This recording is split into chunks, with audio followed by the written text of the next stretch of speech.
என்னால கிளம்ப முடியாது. என்ன நடந்துச்சுன்னு சொன்னாதான் நான் இப்ப கிளம்புவேன். இருடி சொல்றேன்டி.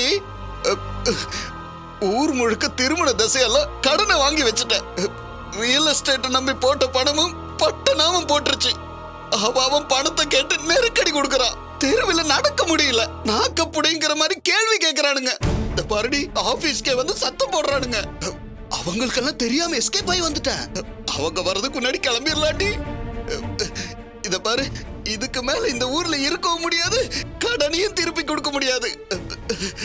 அதான் மட்ராஸ்க்கே போய் செட்டில் ஆயிரலாம் முடிவு பண்ணிட்டேன்.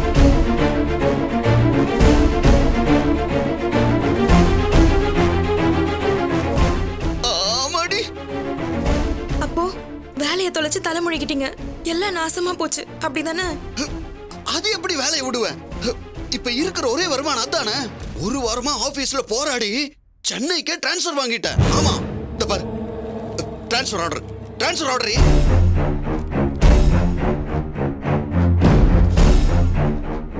இந்த பாரு, கடனை கட்டாடி இந்த ஊர்ல இருக்க முடியாதுரி.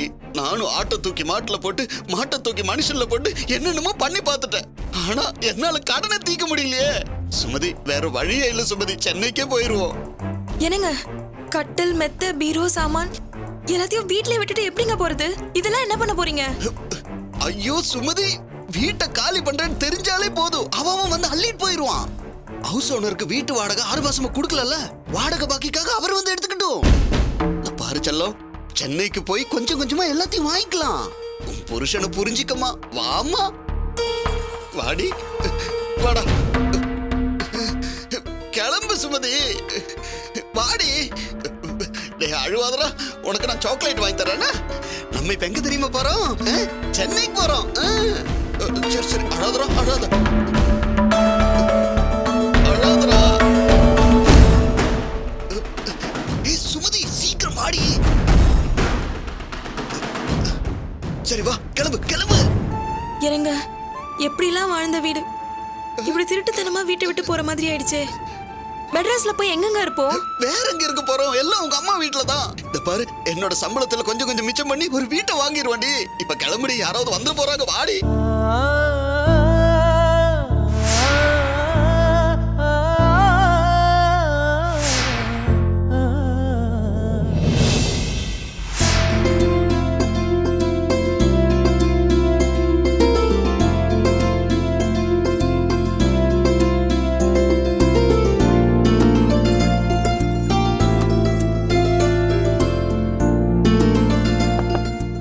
S, come in. ஓகே, எல்லாம் கரெக்ட்டா தான் இருக்கு. சரவணா, மாமா வாங்க மாமா, சர்ப்ரைஸ் விசிட்டா இருக்கு.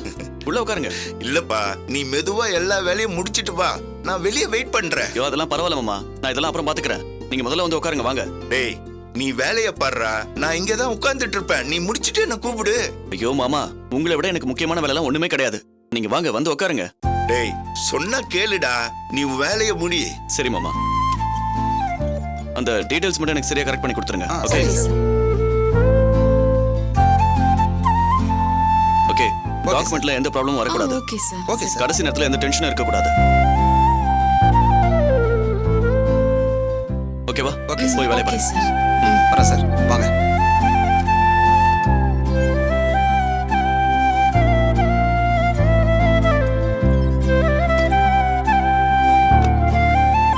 மாமா, உள்ள வாங்க மாமா, வாங்க உட்காருங்க மாமா. அப்புறம் என்ன சாப்பிடுறீங்க? Tea, coffee, juice? எதுவுமே வேணாடா, சொன்னா கேளு, எது வேணாம். சொல்லுங்க மாமா, திடீர்னு ஆபீஸ் பக்கம் வந்திருக்கீங்க, என்ன விஷயம்? டேய், ஃபைனான்ஸ் கம்பெனிக்கு எதுக்குடா வருவாங்க?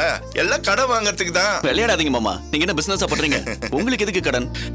டேய், கடன் எனக்கு இல்லடா, எனக்கு வேண்டியவங்களுக்கு. அவங்க பிசினஸ்க்காக ஒரு 10 லட்சம் ரூபாய் தேவைப்படுது, அதுக்காக தானே உங்ககிட்ட வந்திருக்கேன்.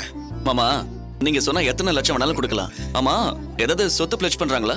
சொந்த வீடே இருக்கு. ஆ. இன்னைக்கு இருக்கிற நிலைமைக்கு 50-60 லட்சம் ரூபாய் வரையும் போகும். அப்ப எந்த பிரச்சனையும் இல்ல மாமா, தாராளமா லோன் கொடுத்துடலாம். அவங்கள வீட்டு டாக்குமெண்ட் எடுத்துக்கிட்டு என்ன வந்து பார்க்க சொல்லுங்க. டாக்குமெண்ட்டை கையோட கொண்டு வந்திருக்கேன், நீ பாத்துரு. டேய், இதுதான்டா டாக்குமெண்ட், இப்பவே செக் பண்ணிடு.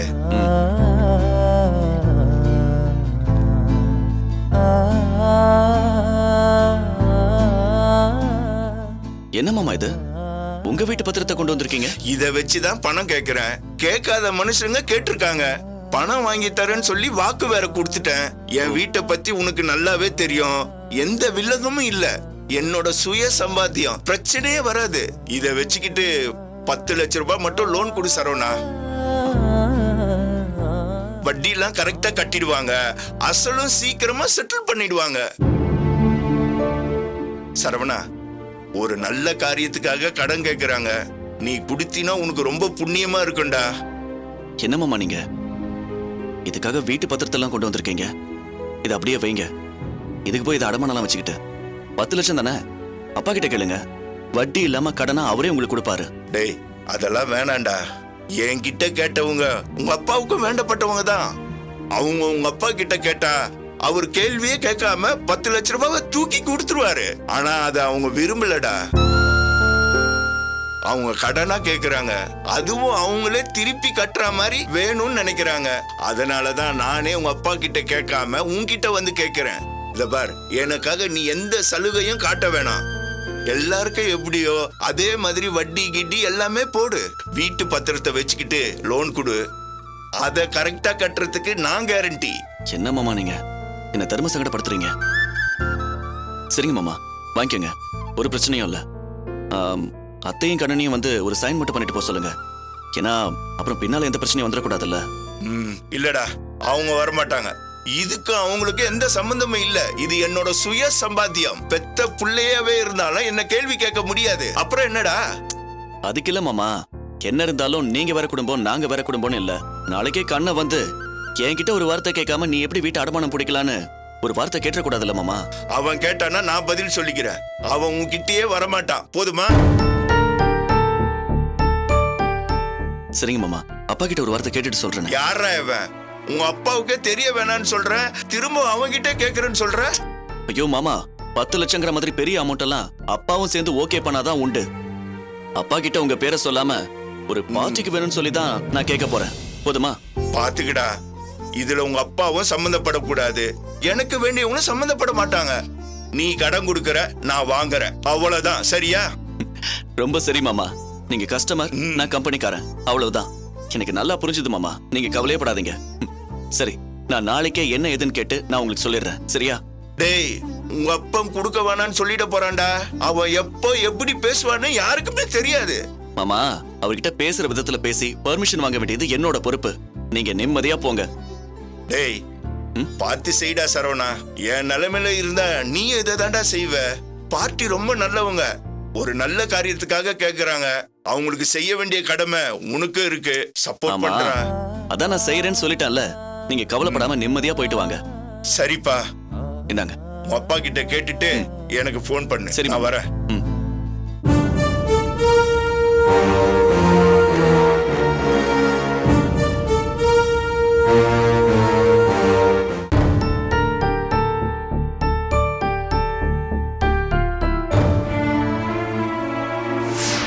பொறுத்த வரைக்கும் குழந்தை பெத்துக்கிட்டா வேலை போயிடும் மேடம். நீங்க வெறும் அபோர்ஷன் மட்டும் பண்ணல, ஒரு பொண்ணோட கரியரையே காப்பாத்துறீங்க.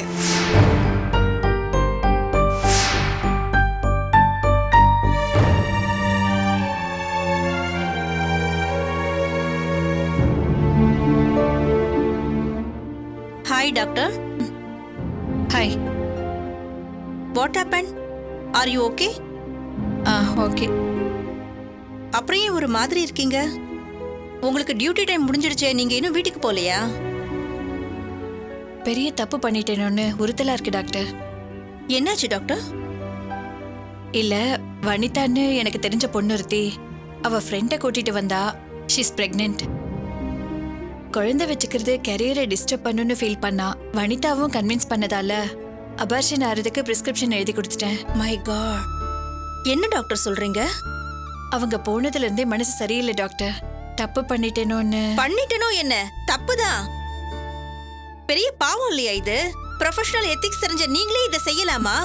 அந்த பொண்ணை பார்த்தா பாவமா இருந்துச்சு. வனிதாவும் பேசினதுனால. நோ டாக்டர், நீங்க எதை சொல்லி இதை நியாயப்படுத்த முடியாது. கடவுள் கொடுத்த உயிரை காப்பாத்துறது தான் நம்ம வேலை, அழிக்கிறது நம்ம வேலை இல்ல. லீகலா இது பெரிய அஃபென்ஸ்னு உங்களுக்கு தெரியாதா? தெரியும் டாக்டர். என் கெரியர்ல இது வரைக்கும் இது மாதிரி பண்ணதே இல்ல. இதுதான் முதல் தடவை. இதுவே கடைசி தடவையா இருக்கட்டும் டாக்டர். அட்லீஸ்ட் செஞ்சதுக்கு அப்புறமாவது வருத்தப்படுறீங்களே, அது வரைக்கும் சந்தோஷம். அந்த பொண்ணு கலைச்சாலோ இல்லையோ, இனிமே இந்த திசை பக்கமே வரக்கூடாதுன்னு சொல்லிடுங்க.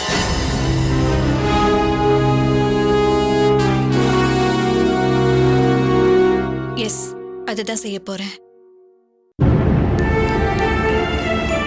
இப்படி அனாத மாதிரி நடு ரோட்ல புலம்ப விட்டானடா உங்க அப்ப. போறதுக்கு இடம் இல்லாம இப்படி பிச்சைக்காரி மாதிரி தெருவுல நிக்கிறேனடா உங்க அம்மா. ஏமா இப்படி எவ்வளவு நேரமா தெருவுல நிக்கிறது? நான் தான் சுமதி வீட்டுக்கு போலான்னு சொன்னல. அப்பா சமாதானம் ஆகிற வரைக்கும் தானே, கொஞ்சம் அட்ஜஸ்ட் பண்ணி வேண்டியதானே. வாய மூடு. போக்கடம் இல்லன்னு பொண்ணு வீட்டுல போய் தங்கறதுலாம் பெரிய அவமானடா. அதுவும் இல்லாம அந்த துப்பு கட்டவன் இருக்கானே, சுமதியோட புருஷன், அவனை நான் அவ்வளவு அசிங்கப்படுத்திருக்கேன். அவன்கிட்ட போய் நின்னா அவன் பதிலுக்கு நம்மள அசிங்கப்படுத்த ஆரம்பிச்சான்னு வையி, அப்புறம் தெருவுல நிக்கிறதே பரவாயில்லன்னு நம்ம வெளியில வர வேண்டியிருக்கோம். கிருஷ்ண வீட்டுக்கும் போவானாங்கிற, சுமதி வீட்டுக்கும் போவானாங்கிற, இப்படி ரோட்டோரமா தங்கி தூங்கி எந்திரிச்சு அப்படியே வாழ்ந்துடலாங்கிற. இருடா, அவன் வரட்டும். மத்தவங்க கிட்ட கேக்குறதுக்கு அவன்கிட்ட கேட்கலாம்ல. இப்ப அவன் வர நேரம் தானே. என்னடா இவன் இன்னும் காணோம்? இந்நேரம் வந்திருக்கணுமாமா, ஏன் இவ்வளவு லேட் பண்றான்னு தெரியலையே.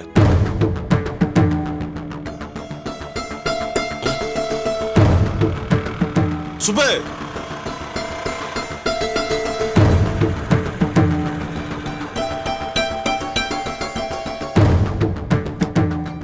என்னக்கா இங்க நிக்கிறீங்க? என்ன ஏதாவது அவசரமான பிளானா? யாரையாவது ஆளை தூக்கணுமா இல்ல யார்கிட்ட காசை பறிக்கணுமா? ஏதோ வழிப்பறி பண்ற மாதிரி இங்க வந்து நிக்கிறீங்க. நீ வேற சுப்பு, போக இடம் இல்லாம தானே உன்னை எதிர்பார்த்துக்கிட்டு நிக்கிறோம். என்னக்கா சொல்றீங்க? ஆமா சுப்பு, எங்க அப்பா எங்களை வீட்டை விட்டு அடிச்சு துரத்திட்டாரு. ஐயா சாரா, அவர் ரொம்ப சாதுவாச்சே. அவரு ஊருக்கு சாதுவா தெரியவாரு. எங்களை கண்டதா சாமி ஆடுவாரு. மனுஷனா அந்த ஆளு. கட்டின பொண்டாட்டி பெத்த புள்ளைய கண்டாலே கடுப்பாவற மனுஷன். உலகத்திலே அவர் மட்டுமா தான் இருப்பாரு. என்னக்கா நடந்துச்சு?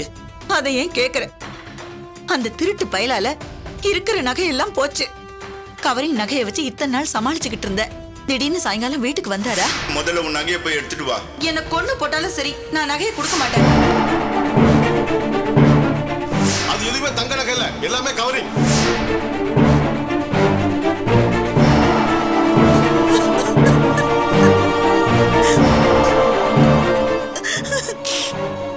மாட்டை போட்டு அடிக்கிற மாதிரி அடிச்சதும் இல்லாம வந்த நகையோட வா, இல்ல யாருக்காக அந்த நகையை கொடுத்தாங்கிற தகவலோட வா, இல்லையா அப்படியே போயிடுன்னு இறக்கம் இல்லாம சொல்லிட்டாரு. வீட்டை விட்டு வெளியே தள்ளி கதவை சாத்திட்டாரு. தான் பிடிச்ச முயலுக்கு 3 கால்னு அந்த ஆளு சொன்னதுதான், ஒன்னும் பண்ண முடியாது. ஐயோ, இப்படி ஆகி போச்சு உங்க நிலைமை. இப்ப தங்கறதுக்கு என்ன பண்ண போறீங்க? மக வீட்டுக்கு போய் தங்குனா அசிங்கம் சுப்பு. சொந்தக்காரங்களை எங்க வீட்டுக்கு என்னைக்குமே நான் வர விட்டதில்ல. இந்த நிலைமையில அவங்க வீட்டுல நாங்க எப்படி போய் தங்க முடியும்? அதான் உன்னோட உதவியை தேடி வந்திருக்கோம். ஏன் உதவியா? அக்கா, ஏதோ லாட்ஜ் ரூம் போட்டு தரவா? விளையாடாத சுப்பு, அம்மா கூட்டு போய் லாட்ஜ்ல தங்க வைக்க முடியும்? நீ நாங்க எல்லாரும் ஒண்ணு மணி தானே ஃப்ராட் பண்ணோம். இந்த நேரத்தில் நீ தான் எங்களுக்கு உதவி பண்ணும்.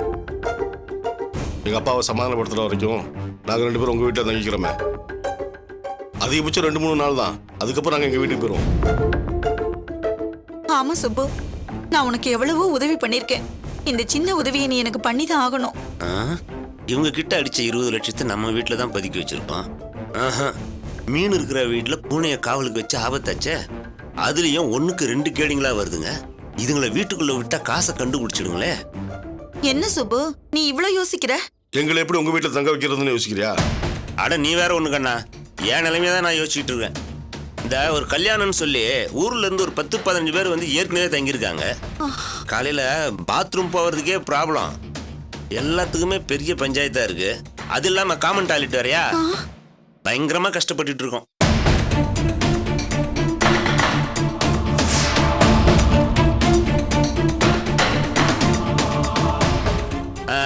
அது வந்துக்கிறதுல 10 பேர் ஆம்பளை தடினுங்க வேற. நீங்க 2 பேரும் தூங்குறதுக்கு ஏதாவது இடத்த ஒதுக்கி கொடுத்துருவாங்கண்ணா. இந்த குளிக்கிறது மற்ற விஷயங்களுக்கு தான் ரொம்ப கஷ்டமாச்சேன்னு யோசிக்கிறேன். ஐயோ, உன் வீட்டுல இருக்கிறவங்க பத்தாதுன்னு இன்னும் 15 பேரா? அதுவும் இல்லாம டாய்லெட் காமனா? ஐயோ, எனக்கு அது ஒத்து வராது சுப்பு. அதுக்கு இப்படியே ஏதோ தெருவோரமா படுத்துட்டு போயிடுவேன். நீ போயிட்டு வாப்பா. இல்லக்கா, நீங்க வீட்டுக்கு வாங்கக்கா, ஏதாவது ஏற்பாடு பண்ணிக்கலாம். ஐயோ சுப்பு, போதும் சாமி. அந்த மாதிரி இடத்துல எல்லாம் எனக்கு தங்கிய பழக்கம் இல்ல.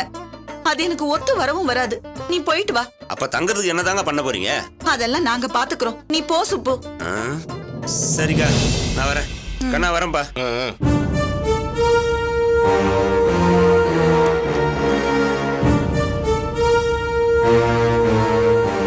என்னம்மா நீ இருந்த ஒரு சான்ஸே வேண்டான்ட்ட இப்ப எங்க போய் தான் தங்குறது?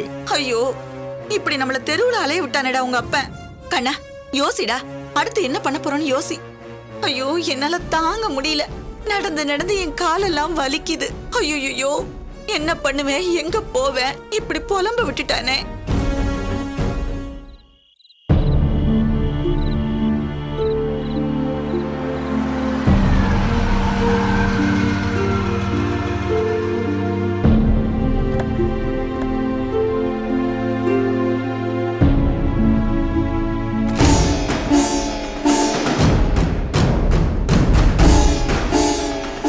அவந்திகா, நீ வீட்டுக்குள்ள இருக்கிறப்போ இது விஷயமா போன்ல கூட பேச வேண்டாம். டேப்லெட்ஸ்லாம் மறந்துடாம போட்டுக்க. மற்ற விஷயம்லாம் ஞாபகம் இருக்குல்ல? இருக்கவண்ணி, நீயே என் கூட வாயேன். அப்பதான் எனக்கு கொஞ்சம் வசதியா இருக்கும். எனக்கு அவங்கள ஃபேஸ் பண்ண கொஞ்சம் கில்ட்டியா இருக்கு. தயவு செஞ்சு உள்ள வந்துட்டு போவனி. சரி, வா போலாம்.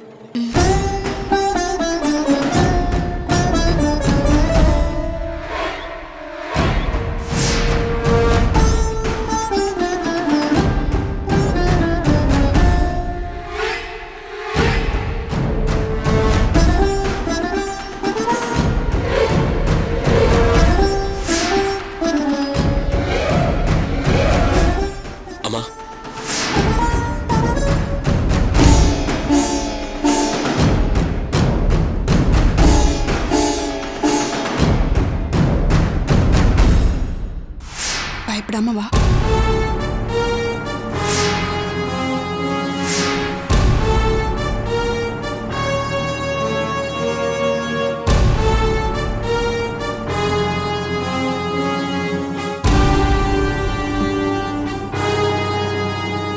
வாமா.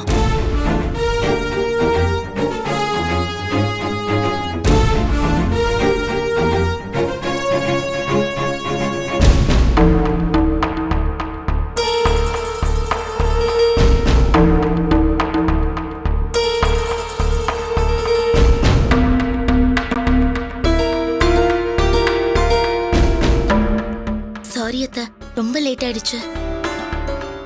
ஏதாவது சாப்பிட்டியா? வனிதா எனக்கு பிடிச்ச மாதிரி சமைச்சு போட்டா. சாப்பிட்டு ஒரு 1 hour தூங்கி ரெஸ்ட் வேற எடுத்தேன் அத்தை.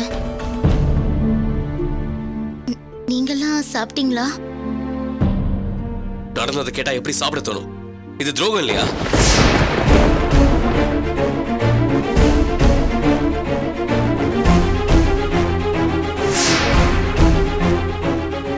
வயித்துல இருக்கிற கருவும் ஒரு உயிர் தானே.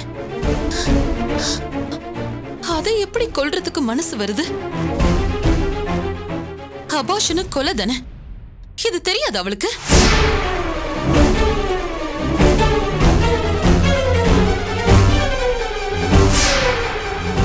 நான் என்னங்கம்மா செய்யறது? வேணான்னு தடுத்து பார்த்தேன். உனக்கு என்னங்கிற மாதிரி இப்படி பண்ணிட்டாங்கம்மா. ஐயோ, இவங்களுக்கு எப்படி தெரிஞ்சது? நான் எதை வேணாலும் மன்னிச்சிருவேன் லக்ஷ்மி. வயிற்று புள்ளி அழிக்கிறவளை எப்படி என்னால மன்னிக்க முடியும்?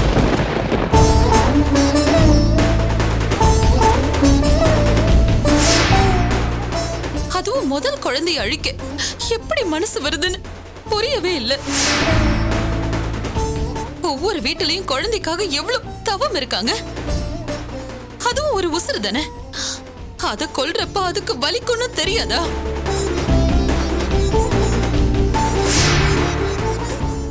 எனக்கு அப்படியே ஆத்திரமா வருதுமா.